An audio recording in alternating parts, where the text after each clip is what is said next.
अच्छा, दुनिया जहाँ अब डिग्री की बात करते हैं, वो सिर्फ डिग्री को नहीं देखते, बल्कि वो ये देखते हैं कि डिग्री के साथ इसके पास एडिशनल स्किल्स क्या हैं। जो हार्वर्ड यूनिवर्सिटी स्टडीज कर रही है, वो कह रही है उन लोगों को वो अच्छा समझती हैं जिन्होंने उसके साथ कोई स्किल्स भी सीखी हैं। आज मैं सोच रहा हूँ कि उस स्किल्स के हवाले से आपके साथ बात की जाए। आप तकरीबन सारे बॉटनी के हो ना, जिसने बीज लगाने का प्रोसेस देखा हुआ है ना, या अपने हाथ से किया है, वो जो बच्चा जो थ्योरी में पढ़ता है कि बीज हम लेंगे, उसको मिट्टी के अंदर दबाएंगे, उसको पानी देंगे, फिर उसके अंदर से पौधा या फूल निकलेगा, एज कम्पेयर टू वो जिसने बीज खुद लिया, उसने ज़मीन को डिग किया, उसके बाद उसको पानी लगाया। ठीक है, हम में से भी जब लोग अपनी जवानी में कदम रखते हैं, जवानी के बाद जब आप अपनी प्रोफेशनल लाइफ में कदम रखते हैं, तो हमें कुछ ना कुछ चीज़ों से वास्ता पड़ता है जो कि हमारी विम एंड विश के मुताबिक नहीं होती भी ना। आपने कभी गौर किया कि जब लड़के और लड़की की शादी होती है तो लड़की को इंपॉर्टेंस क्यों इतनी दी जाती है? उसकी दो तीन रीजंस हैं, दो तीन उसकी रीज़न है। हालांकि लड़के ने भी उस दिन पुट्टी शेव की होती है, लेकिन है कि कैमरा जो है लड़की के ऊपर पड़ रहा होता है। लड़का ही बड़ा बंठन के आया होता है, लेकिन कैमरा जो है वो लड़की के ऊपर पड़ रहा होता है। अगर दोपहर की शादी है तो लड़के को स्टेज पे पहले बिठा दिया जाता है कि तू कुड़ी का इस्तकबाल करेगा, ओदा हाथ पड़ के स्टेज पे बाएगा। अगर रात की शादी है, लड़का वहाँ खड़ा होता है, स्पॉटेड लाइट लड़की के ऊपर पड़ती है, उसको ऐसा ऐसा मूव करा के अंदर तक लेकर आते हैं अगर रात की शादी होना। क्यों?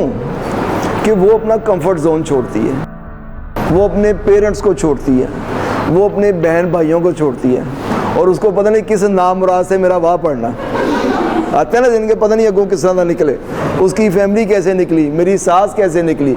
तो ये तमाम चीज़ें जो है वो इंडिकेट करती हैं कि वो एक अपने कंफर्ट जोन को छोड़ के एक नए माहौल में आ रही है, जहाँ पर उसने अपने आप को एडजस्ट करना। एडजस्टमेंट सबसे मुश्किल लफ्ज़ है। एक रूटीन हमारी लाइफ की बनी है, हमने उसको तोड़ के एक नई जगह पर आना, उसको एडजस्टमेंट कहते हैं। वो एडजस्टमेंट बहुत मुश्किल है। वो कहते हैं, अरिस्टोटल ने एक बात कही थी, knowing your self is the beginning of the wisdom, कि जहाँ पर आप अपने आप को जानना शुरू कर देते हैं, वहाँ पर आपकी विजडम जो है वो अक्लमंदी शुरू होती है। ये क्यों उसने कहा? हम तमाम लोग जो है ना, आप अपनी ज़िंदगियों को देखें, हम कुछ ना कुछ रैपर्स हैं जो हमारे ऊपर चढ़े हुए हैं। वो एक बड़ा मशहूर राइटर था, वो इन रैपर्स को ऑनियन लेयर्स बोलता है, प्याज की तहें, कि हमारे ऊपर प्याज की तहें चढ़ी हुई हैं। वो प्याज की तहें कौन कौन सी हो सकती हैं? खौफ हो सकता है, वो किसी चीज़ को शुरू करने के लिए इनिशिएटिव लेना उसका है कि मैं लूँगा तो क्या कहेंगे। अगर हम इनके ऊपर कंप्रोमाइज़ करना शुरू कर देते हैं तो ज़िंदगी के साथ साथ ये वाली लेयर्स जो हैं ये टाइट होती जाती हैं। जो काम आपने इस एज में करना, अगर आपने उस एज में नहीं किया, 30 की एज में हम ज़्यादा खौफज़दा हो जाए। अगर 30 की एज में नहीं किया, 40 की एज में, तो बिल्कुल वो काम हमसे नहीं होगा। तो ये वाली जो बेहतरीन, आप माशाल्लाह सारे 21, 22, 24 की एज के यहाँ बैठे हुए हैं, this is the best age to identify yourself. हर एक के अंदर कोई ना कोई सलाहियतें, याद रखो मेरी बात, वो सलाहियतें छुपी हुई हैं, वो हम उनको उजागर भी कर सकते हैं विद सर्टन प्रैक्टिसेस। जैसे मैं डिग्री से शुरू हुआ था कि हम लोग सब डिग्री लेकर यहाँ पर जाते हैं, लेकिन डिग्री के साथ अगर आपकी लाइफ स्किल्स नहीं है तो आपकी डिग्री आपको कुछ नहीं पे करेगी। जैसे मैंने अभी बताया कि हार्वर्ड यूनिवर्सिटी में अब प्रोफेशनल डिग्री, प्रोफेशनलिज्म हम कहते हैं किसे हैं? प्रोफेशनलिज्म लफ्ज़ अक्सर हम बोलते हैं to perform with the existing circumstances. आपका प्रोफेशनलिज्म ये है कि जो आपको डिग्री दी गई है उसके मुताबिक अपनी अहलियत को साबित करना।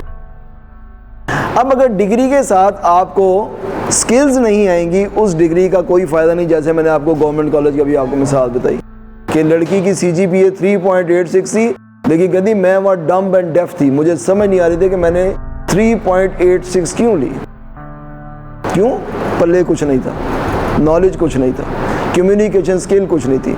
दुनिया में मैं आपको सुन के हैरान रहेंगे कि छोटी छोटी सी बातें हैं, दुनिया के अंदर सबसे ज़्यादा जो स्किल इंटरवेंशन, अब कहने को तो बड़ी छोटी सी बात है कि हम लोग गुफ्तगू कर रहे हैं तो मुझे बीच में से आपने टोकना कैसे, इसके ऊपर ट्रेनिंग्स हो रही हैं। दूसरी बड़ी जो स्किल है जिसके ऊपर लोग बहुत ज़्यादा इन्वेस्टमेंट करें, नेगोशिएशन, कि बात कैसे करनी है। ये वो वाली बातें हैं जिनको हम कहते हैं ये क्या बातें हैं, लेकिन ये हैं। आपने अक्सर मूवीज़ में वो कासिम अली शाह किसी अपनी वीडियो में बता रहे थे, फिल्मों में कभी देखा होगा, एक बंदा खुदकुशी करने लगता है, फौरन पुलिस नहीं आती उसके पास एक नेगोशिएटर भेजा जाता है। वो उसे पूछता है सिगरेट पीना है, वो कहता नहीं मैं नहीं पीता, कहना मेरे पास K2 है, ब्रांड है ये वाला। वो कहना मैं डैनियल पीता, कहना तो मैं डैनियल पियाना। अच्छा तुम चाय पीते हो? नहीं मैं नहीं चाय पीता। यूं करके उसको एंगेज करता है। एंगेज करने के बाद वो उसको अपने साथ टेबल पे बिठा लेता है और तो फिर जफा पा लेते हैं कि अब तेरे से खुदकुशी नहीं। तो नेगोशिएशन इतना बड़ा ये टैक्टिस है, इंटरवेंशन, बात करनी है। वो अक्सर हम में से आपने सुना होगा, we are not good listener. पूरी कौम हमारी जो है वो अच्छी लिसनर नहीं है। हम जब किसी को लिसन भी कर रहे होते हैं, हमारे ज़हन में अगला क्वेश्चन जो है वो गूंज रहा होता है कि मैं अगला सवाल की करना है। तो बात वहाँ से मैं शुरू कर रहा था कि डिग्री आप सब लोगों को माशाल्लाह बॉटनी की मिल जाएगी, इंडस्ट्री वाले फीमेल को क्यों नहीं रखते भी, जो इसकी मैं अभी शुरू में मिसाल दे रहा था कि हम इसको ट्रेनिंग देंगे, इसकी 2 साल बाद शादी हो जानी है, हम इसके ऊपर इन्वेस्टमेंट क्यों करें? तो फिर वो बच्ची या बच्चा क्या करे, उस बच्ची के लिए क्या करे कि वो उसको नौकरी मिले। अब उसके लिए वो कहते हैं कि यहाँ से ये प्रोसेस है जो आपकी एज में थॉट प्रोसेस को अपनी ज़िंदगी का हिस्सा बनाओ। थॉट प्रोसेस की हम में बहुत ज़्यादा कमी है। हम यहाँ पे जितने बैठे हैं ना, अगर मैं पूछूं तो 80% अम्मी ने क्या सी कि ये बॉटनी में दाखिला ले लो। अपना इंटरेस्ट बड़े कम लोगों का होता है। कोशिश करें कि जो लाइफ के अंदर जो आपको ये अनियन लेयर्स जिनकी मैं बात करता हूँ, ये चढ़ी हुई हैं, इनको आहिस्ता आहिस्ता जो है वो अपनी ज़िंदगी से निकालें। कहते हैं दुनिया में आइडियाज़ भी सेल होते हैं, और आइडियाज़ कैसे आते हैं?